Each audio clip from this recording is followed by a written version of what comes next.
देश को चौंकाने में माहिर मोदी का एक और मास्टर स्ट्रोक।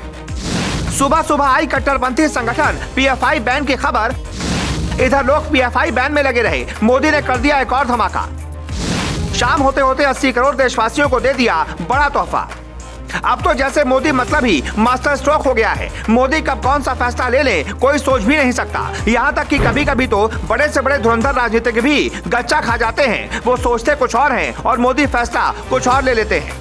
तभी तो शायद किसी ने सोचा भी नहीं होगा कि बुधवार के दिन वो भी सुबह सुबह ही ये खबर आ जाएगी कि मोदी सरकार कट्टरपंथी इस्लामिक संगठन को 5 साल के लिए बैन कर देगी।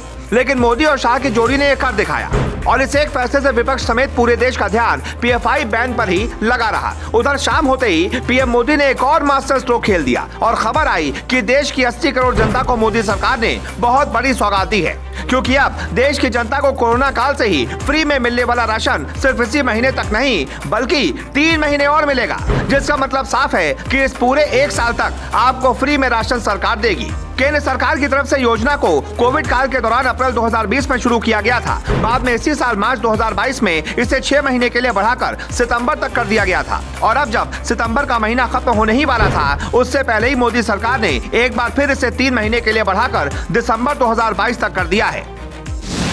मोदी ने एक तीर से साधे 2 निशाने।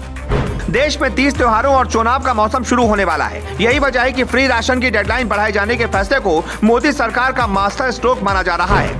एक तरफ तो मोदी सरकार ने देश की 80 करोड़ जनता को दिवाली, छठ जैसे त्योहारों से पहले ही अगले 3 महीने तक फ्री राशन देने की सौगात देकर उन्हें कम से कम राशन की चिंता से मुक्त कर दिया है। तो वहीं दूसरी तरफ ये भी नहीं भूलना चाहिए कि इसी साल गुजरात और हिमाचल प्रदेश 2 राज्यों में विधानसभा चुनाव होने वाले हैं और बीजेपी के लिहाज से ये दोनों ही राज्य उसके लिए बहुत अहम है, क्योंकि दोनों ही राज्यों में बीजेपी की सरकार है। और उससे बड़ी बात तो ये कि गुजरात मोदी और शाह का गृह राज्य है। ऐसे में गुजरात में चुनाव हारना बीजेपी को बर्दाश्त नहीं होगा, क्योंकि अगर गुजरात बीजेपी हारती है तो विपक्ष इस मुद्दे को पूरे देश में भुनाएगा कि हमने मोदी की बीजेपी को उनके गढ़ में मात दे दी।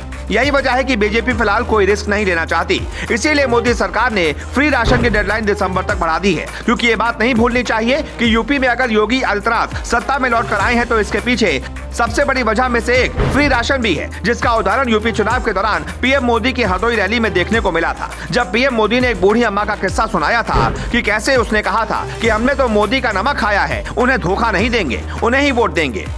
बूढ़ी अम्मा की नमक वाली ये बात बता रही है कि फ्री राशन ने यूपी चुनाव के नतीजों पर कितना बड़ा असर डाला था। यही वजह है कि यही रणनीति बीजेपी हिमाचल प्रदेश और गुजरात जीतने के लिए भी अपनाने जा रही है। उसे ये उम्मीद है कि फ्री राशन के दम पर यूपी की तरह गुजरात और हिमाचल भी बीजेपी जीत लेगी। अब बीजेपी की इस उम्मीद पर दोनों राज्यों की जनता कितनी खरी उतरती है, ये तो फिलहाल वक्त बताएगा। बहरहाल 30 त्योहारों और चुनावों के इस मौसम में मोदी सरकार के फ्री राशन की डेडलाइन बढ़ाए जाने के फैसले को आप किस नजर से देखते हैं, अपनी राय कमेंट करके हमें जरूर बताएं और इस वीडियो को ज्यादा से ज्यादा शेयर करें।